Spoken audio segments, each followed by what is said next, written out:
อันตรายและผลกระทบต่อความปลอดภัยด้านการบินทั้งนี้ในช่วงเทศกาลลอยกระทงจะต้องดำเนินการตรวจสอบทางวิ่งทางขับเพื่อไม่ให้มีวัสดุแปลกปลอมบนทางวิ่งทางขับอันเป็นอันตรายต่ออากาศยานโดยจะเฝ้าระวังเป็นพิเศษบริเวณแนวขึ้นลงของเครื่องบินและบริเวณพื้นที่โดยรอบสนามบินรวมถึงได้มีการประสานงานกับบริษัทวิทยุการบินแห่งประเทศไทยจำกัดดูแลบริหารจัดการการจราจรทางอากาศในการบินเข้าออกในช่วงเวลาดังกล่าวให้เกิดความปลอดภัยสูงสุดตลอดช่วงเทศกาลดารารัตน์สืบศรีสุขทีมข่าวสวท.สุราษฎร์ธานีรายงานจบข่าวชลธรจัญญาอ่านรับฟังข่าวครั้งต่อไปเวลา 11:00 น.ครับ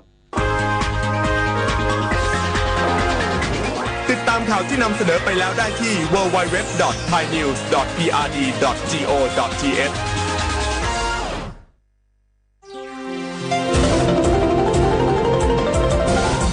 วิทยุแห่งประเทศไทยให้ความรู้กู้ความสุข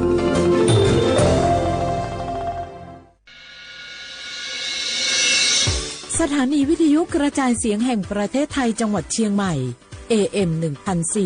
1476 กิโลเฮิรตซ์สถานีวิทยุภาคภาษาชาติพันธุ์แห่งเดียวในประเทศไทยที่มีความทันสมัยเชื่อถือได้สร้างอัตลักษณ์กลุ่มชาติพันธุ์สู่สากล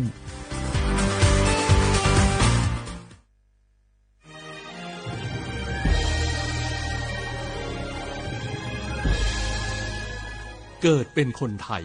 เติบโตบนผืนแผ่นดินไทยจงภูมิใจในความเป็นไทย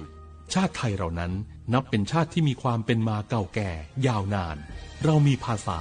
วัฒนธรรมและมีสิ่งต่างๆที่เป็นเอกลักษณ์ให้เราได้ภาคภูมิใจในความเป็นคนไทยเราควรเห็นคุณค่าและมีความรักชาติหวงแหนแผ่นดินอันเป็นมรดกของบรรพชน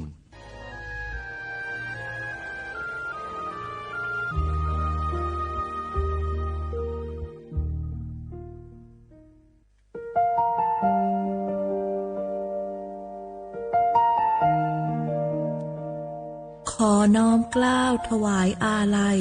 สมเด็จพระพันปีหลวงพระแม่แห่งแผ่นดินผู้ทรงเมตตาเหนือเกล้าขอพระองค์เสด็จสู่สวรรคาลัยข้าพระพุทธเจ้าข้าราชการและเจ้าหน้าที่สถานีวิทยุกระจายเสียงแห่งประเทศไทยจังหวัดเชียงใหม่กรมประชาสัมพันธ์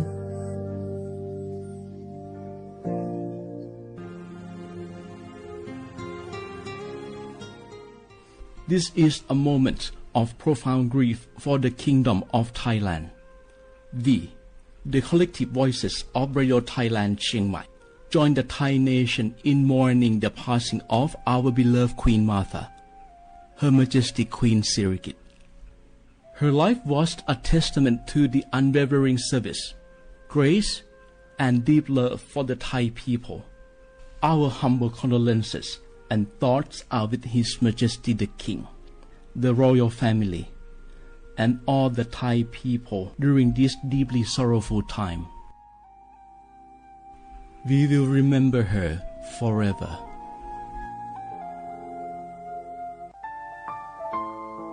เฮาข้าพี่น้องเจ้าคือไตมีตั้งหม่องเจออันเจ้านางหอคำสมเด็จพระนางเจ้าสิริกิติ์พระบรมราชินีนาถพระบรมราชชนนีพันปีหลวงเลยเข้าสวนหมักหักคำนนเพกว่าย้อนสู้เก่าตึงปันเฮาวิเย็นขวัญเงาเจ้าเฮาขาหอดถึงตีสุคติกัดเย็นเสกำเฮาขาพี่น้องก้นคือไต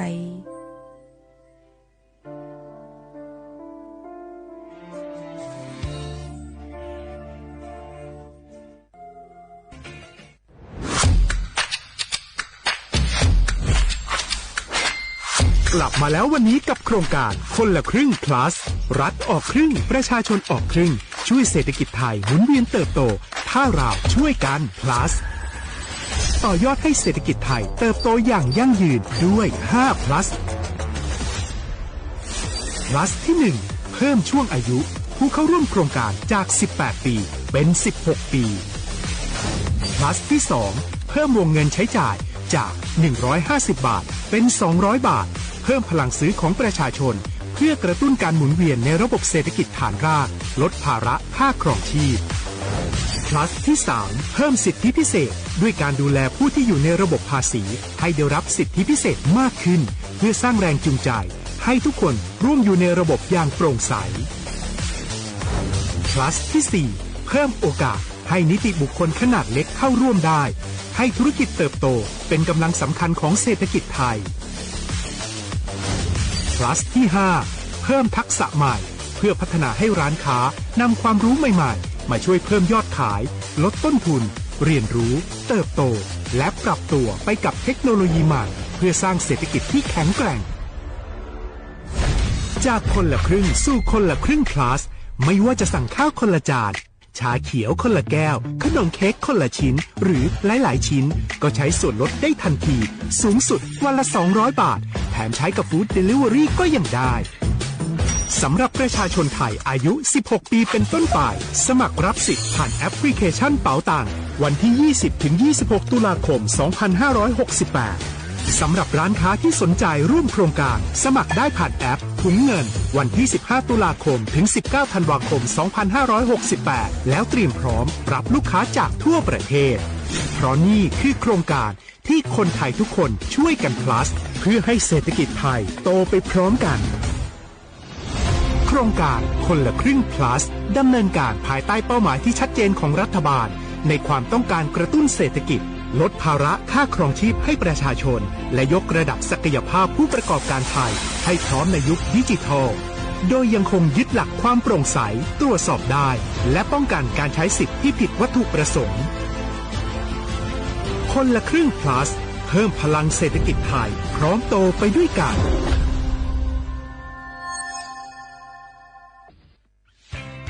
เส้นทางสายหมอกที่สวยที่สุดในเมืองแพร่กำลังรอทุกคนไปวิ่งด้วยกันครับทุกก้าวของคุณคือพลังของลมหายใจชวนเพื่อนชวนครอบครัวมาวิ่งฝ่าสายหมอกเพื่อโรงพยาบาลแพร่ในวันอาทิตย์ที่ 7 ธันวาคม 2568 บริเวณลานกิจกรรมหลังวัดพระธาตุช่อแฮ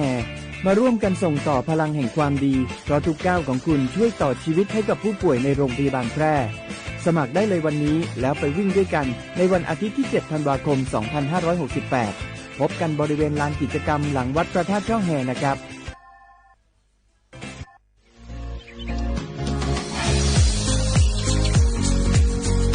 จำหนังเปิงมติครม.มือวันที่29เดือนธันวาคม25ปากไป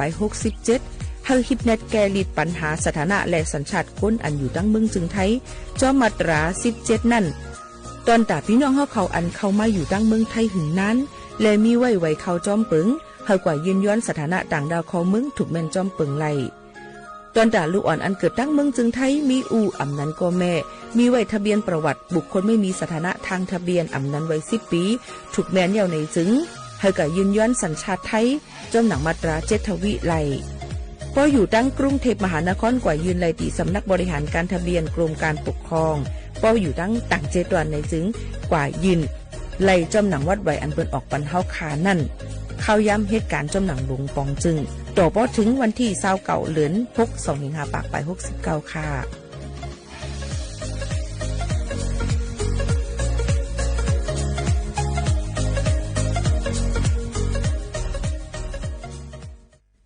พี่น้องเขาสนใจใครปืนเผาผ่านตั้งห้องปล่อยเสียงสวทเก้งใหม่ปั่นตั้งหูห่มปาดังมีดังซื้อถ่อมแจ้งแล้งหลีกว่าไก่ในปืนตีเจดอนเก้งใหม่กับสืบมาเลยดีสวทเก้งใหม่หมายฝน053-276-068และ092-246-8579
เบิกสงครามเบิกสงพี่น้องพงยินถ่อมเฮาเขาตั้งเสียงค่ะพบทบจอมข่าวยิ่งหมู่ข่าวโน่นสุภาวันเชื้อสารวินปืนปล่อยเสียงกุวันในข่าวยาม10 มงถึง 11 มงกลางในและกลางค่ำอองตี49เส้นตั้งประชาสัมพันธ์จังการเวงเก้งใหม่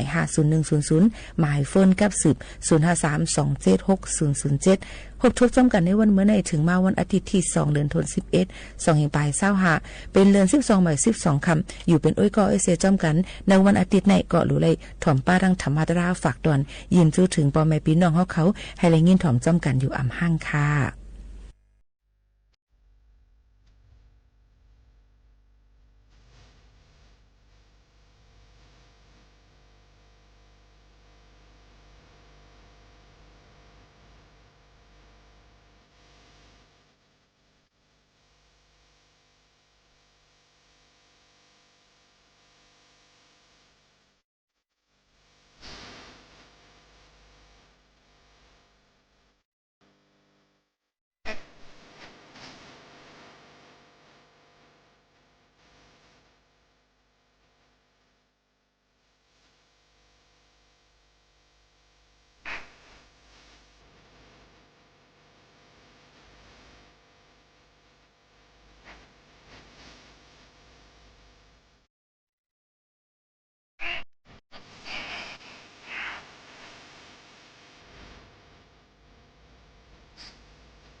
อ๋อค่ะพี่น้องเฮาเขาค่ะเขามาในเขากัดซึ่งหนังไหนค่ะเนาะหลายตีหลายตั้งก็เด็กกัดซึนยินเจอบางทีก็ยังตึกเดมีฝนอ้อยตกลงมาเป็นตีเป็นวันอยู่ในลุลอมด้วยถึงป้ายอยู่ลีกันเด็กกว่ามาไปซึ่งหือก็ให้รถพี่เข็นกันกูก็กูกวนเสคำค่ะอ๋อ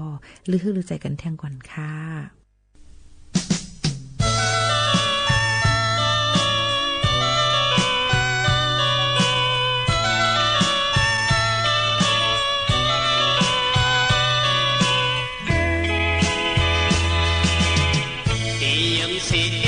Yi tôi từ dập khả quê bỏ sang bồn tin bồn mư bỏ như nhà đi và mình sang tai biết sinh càng lại để xe nê mu sư lộ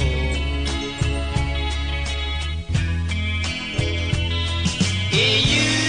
sang âm bay dùng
สุดนั่งสำสาย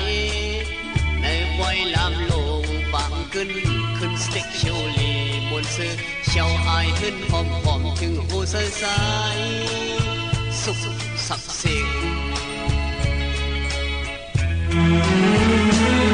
ดีพักสักอำไปอุ้ยด้วย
ย้อนยินงงลินธรรมะเทศนาแต้มที่สินธรรมปอสวุนสมเอาข่าโอกาสาโอกาสาโอกาสากาลาสมัยมือตันวันในขิงในยามในเข้าเป็นมริวันกามเมื่อสาวันถอดวันหลอดตุจริตาอะมังลาสีสางเงาหำปีใต้เลื่อนเจงสันแหลมเมื่อไร10 ค่ำ4 ตันวันตุกจุ่งแถวเต้าเข้าถึงสายตำตีตึกมาแขกลีปังซาบว่าเวงเลือตีลือห้องสิตีเสาตีอยู่เป็นหมู่ขังขับเปิ้ลโจโปโกปาเมียดเต็นมองบังสายจากเงาได้มองไว้มองดูมองสู่ถึงหอดยอดพาเทมานนำสันเพียงน้องสู่ดาวัดเข้ามาบ่องตีนาตะกางเมียดหลังสองจุ่มจือไข่ลุกได้ห่างยันบ่องมองมั่งลมทางแวมกาดบริษัทดังสิ่งจุงยา เมื่อว่าคำคืนหูตื่นห่างยันจีแสนเครื่องยิบเครื่องสูงเครื่องดื้อกูเจอกูมีอ่องต้านอ่องยอกเข้มชอเจ้าลือสมาธรรมยาสาเงาจุมลุกไว้ลุกได้ไว้มีศรัทธาเจตนามองหาพองสวัสดยอดธรรมะทองเมื่อในวันไหนก็เป็นคิงในยิ่งใส่เข้าไปดังจุมดังเสบเป็นเคอเป็นสายนำไหลชื่อใครไตจมลุ่มปังลักท่านเป็นอันจมลงจมหลังตั้งปังตั้งเวียงได้แรงชื่อเอาเสาไก่เสาจำตั้งใหญ่ตั้งนำเก่ามาตองตาทบหันกวนหลุดสางกลางลอยไหวปล่อยกินเจงข่าวเอาจีเสียงเจ้าเอามีดังเมืองไตปอดห้องปอดกลางเฮาขามุกจุ้มเขลีปังจ่าจื้อคือไตเวียงเลือดตั้งหมู่ตั้งปังมุ่งมองตองดามองหันมองยามองเห็นลินทำตรามองตั้งเจ้าเอายอมมาตั้งนำไก่จำป้องปาเตปล่อยกวางคบลูปู่สอนนอสานยานศิลาสิกขามันตนเจ้าป่าทอดหอดสุมูจุมตีลุมจีเวงเหลือเขาขาสาวไว้เมียดกาพันหน่อยย่อยอันแต่ท่านลูกผิวจางต่างยอสัพพมันมีจูไหลนาย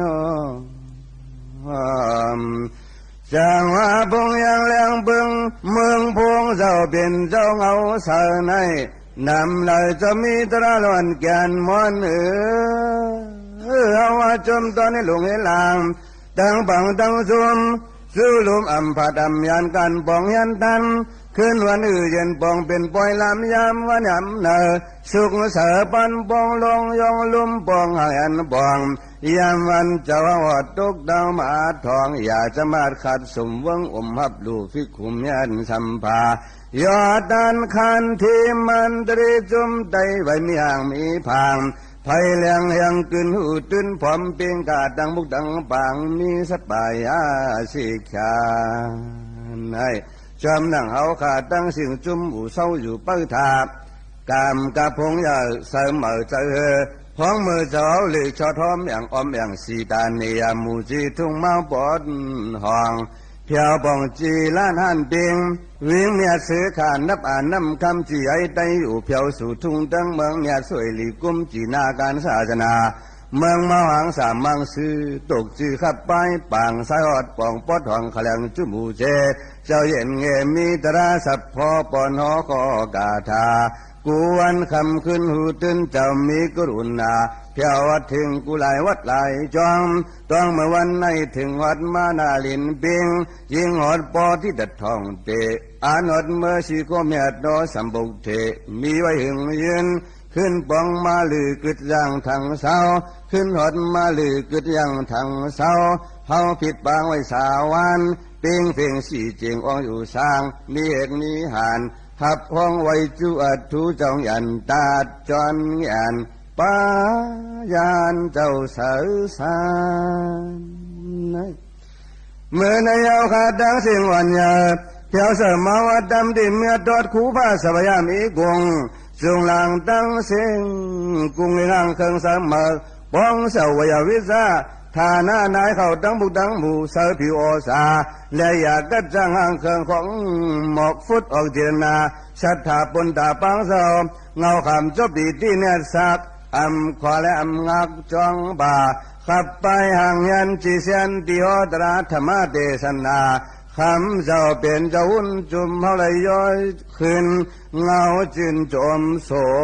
งอ่อนยังเมื่อเก่าไล่เผาพระธรรมาทปริสันนิจงตีหน้าห้องคันพงจีสิงปัดกิ่งดังโลขิงในยำในกาจีสุกาวาวาดังจุมดังจึงยินสือจุมจอมพงเงาเจ้าเอาเวลงเฮ็ดหลังดังปังดังเวียงไผ่เลี้ยงเปิงเสน้ำลัดนิ่มตัวมีคิงใจยิงคิงนายขับไปดังปอยดังบางขานกลางตึกอ่างวังโทเปิงอิงอากูเจ้าเอาตั้งดำเสาจำย้อนตุงย้อนงิน ลินธรรมดราซื้อเอาชื่อหาตั้งนำชื่อมาแค้นต่อเจ้าวังปันตำทาตรานำสีตาเตสนาเมียงหวังปงเจ้าหนอเฮือถอกบอกยาตราหลอนมอนฝ่าสาจงคำเจ้าเมตตาส่งปนเอาคาก้มหน้าตุงถอมก่อมพังเส้นดังมาก็ป่องถึงง่ายปลายผาดขาดปอติกถอกุ่มนองเธอป่องส่องใส่จินเฮิงที่เมืองในปานสู่ถึงหอดทอดมานยานกังกูคุณกูนางป่องเผียวดีเผียวว่าตั้งหมู่อยู่เศร้ากาสู่กาเฮายกมือตื้อคือตึกฐานเต็งหิมเจ้าเมียดเงากุ้งมนอลังกาตั้งหมู่อยู่เศร้ากาสู่กาเฮายกมือตื้อคือตึกฐานเต็งหิมเจ้าเมียดเงากุ้งมนอลังกากันนั้นบนดามุนเอยมุนโนสาธุสาธุสาธุ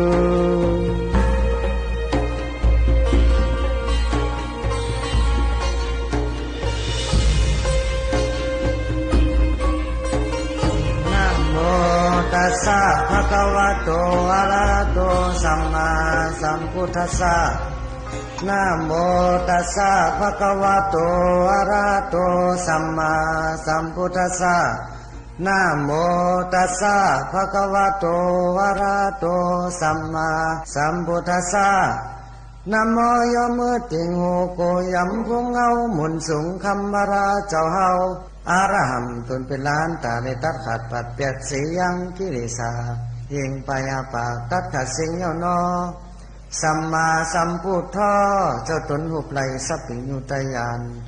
ไต้หุ่มพวยไม่หย่องโพที่คำนั่งเนื้อปรางหงเสียงแป้ปีทรงปีหมันตั้งหายานอวิจาจารณาสัมปันโนตนหัวแจงยังวิจาสามวิจาแปดจารณาตลา15สุกตอตนจ้าขย่าเข้าสู่เวงคำมานิปานโลกาวิตูตนหัวแจงโลกาสามปังยานออนุตตรเป็นตนทอดตนเมียดปุริสาธรรมาสารถีตนสั่งสอนยัง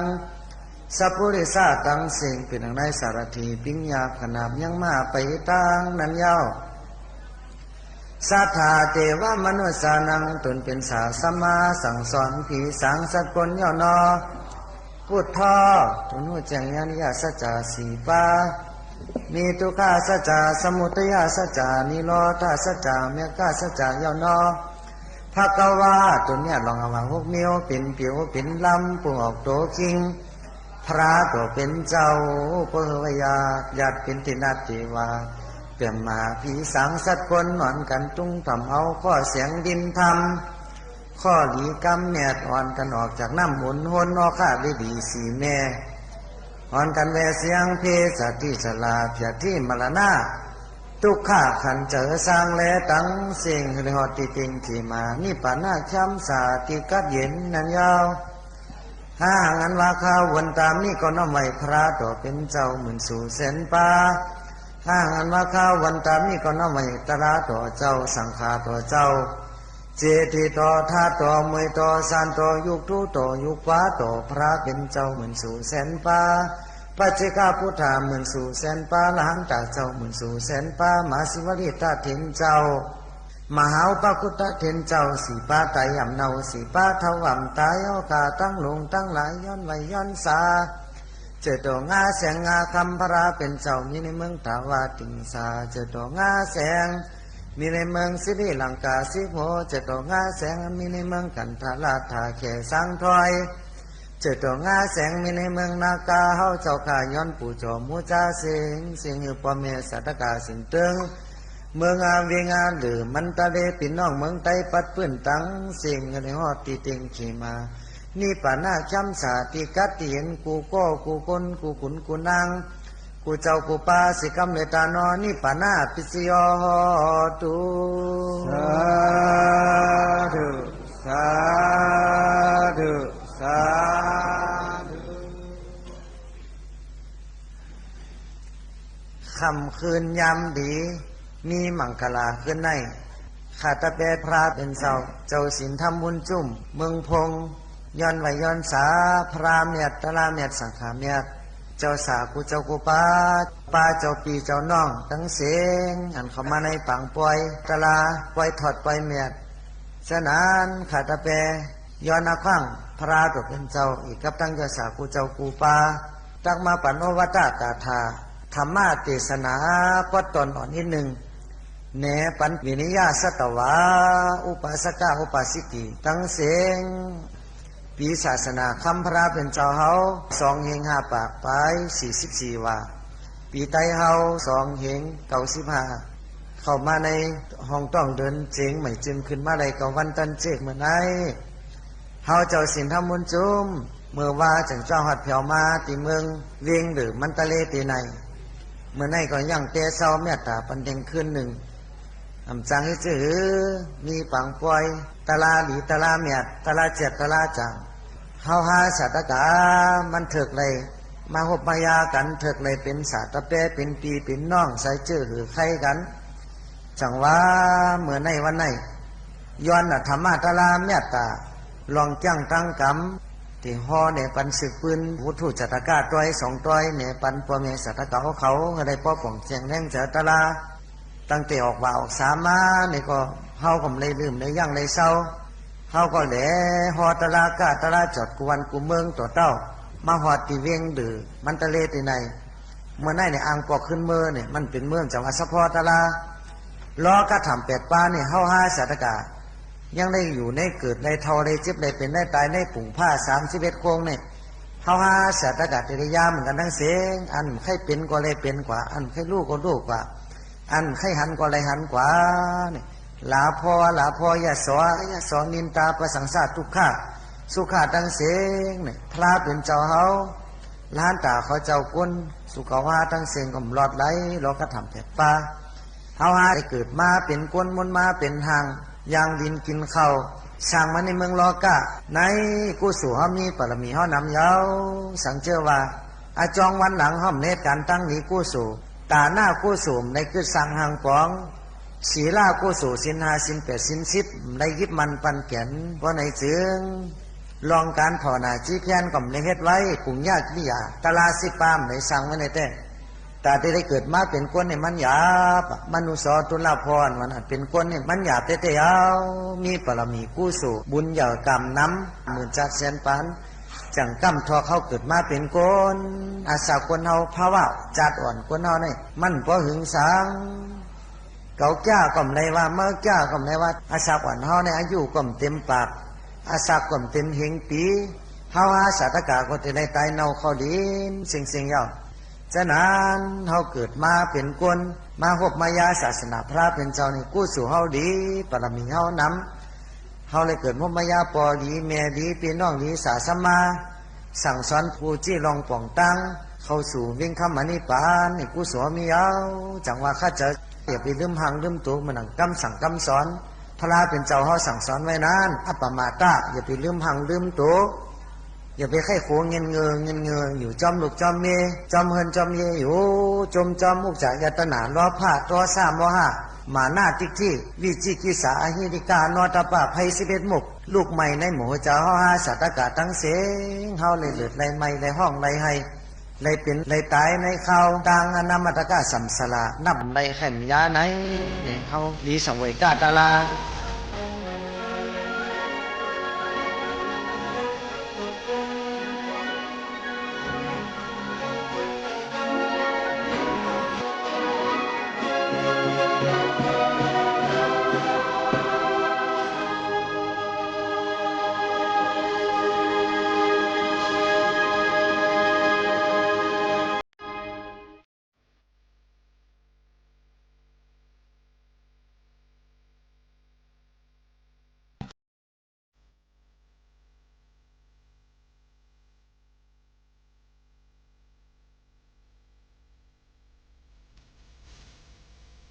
พี่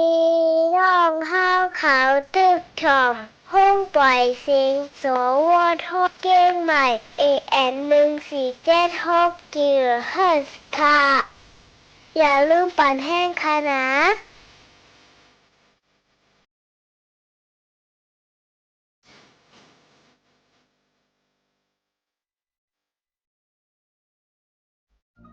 อยู่ในตอนกลางความกับถูกนี่ค่ะ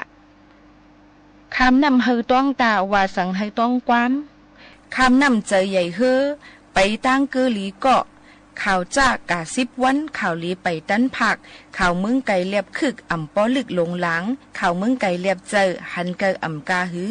ข่าวตั้งยาวอย่าเอาเน็ตคองเตเปียดอย่าเสียหลายข้าวยามกาหงหางอย่าปันพังเป่าลิบข้าวเหตุการณ์อ่ำลีนางอุบแขกเปิ้นแสกแหลกอ่ำลียุ่มลูกยิงในค่ะฝากไว้ปันพี่น้องเขาเป็นความกับทุกในวันเมื่อในค่ะ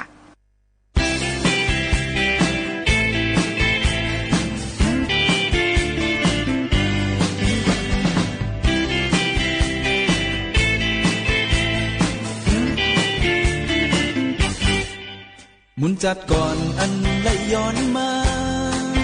ฟังห่างแล้วงามอำยอมเปินเงินคำมีเฮาใจเฮินเยมีเฮาอยู่ลูกกามีเฮาขี่เจออำที่เหนียวลองดูลองตันก็สีดำนามีไว้เต็มบารมีเกิดป้าสีดำนาก็มียุกยองน้ำใจแม่แก้วแสงเสมอนางจอมศิลีเป็นพี่ก็เฮิงเป็นก้นก็สาบุญตาในชาติหน้าน้อมคุบไว้สาคู่ว่าเจ้ามนต์ใหญ่ใส่ชื่อเสียงไว้กึกปืนเมื่อนาตาฮอดเมืองนิปาน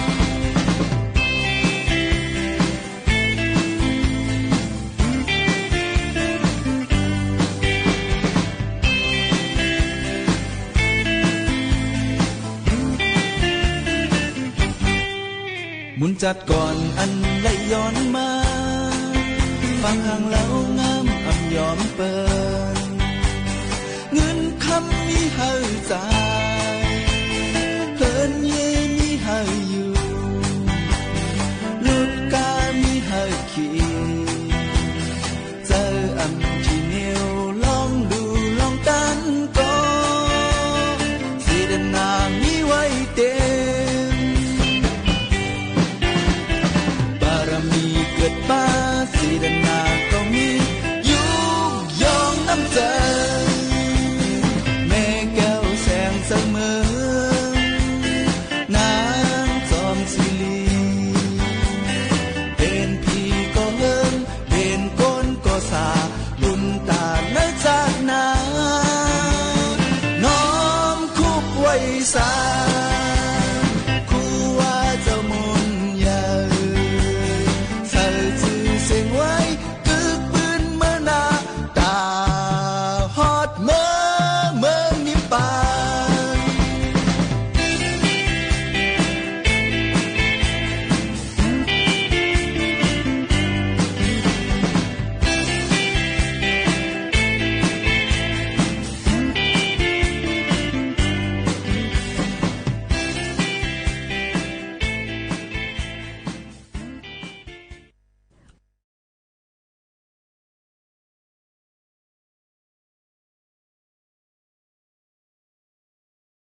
ถึงข้าวย่ำมาต่อถึงย่ำพ่องตะเหลียวเย่าในข้าวย่ำก็จะมดจำเสียงค่ะเอาพี่น้องเขาค่ะเฮาค่ะมาอยู่เป็นอ้อยก็อ้อยเสกันในก็ได้ย้อนผัดยันปอแม่พี่น้องเขามื้อกว่าก่อนสังว่าอ่ำปองเจอไม่ลองข้องคำในต้องทำกันเข้ามาดีหมวกขาวนุ่นกำซื้อค่ะเนาะดี0532760007อันนั้นก็ตักมาดังบอกแชทก็ไลน์ดีแฟนเพจ Facebook สวทเก่งใหม่ค่ะนะเฮาค่ะก็ห่มจุ่มฮับตอนกูก็กูก้นอยู่ไหนค่ะอ้อวันเหมือนในก็ได้ฝากไว้ปันเพ่งความหวานหูถูกใจสิผัดยันพี่น้องเขามื้อกว่าก่อนค่ะเมื่อสูงค่ะ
เป็นมิตรกับสิ่งแวดล้อม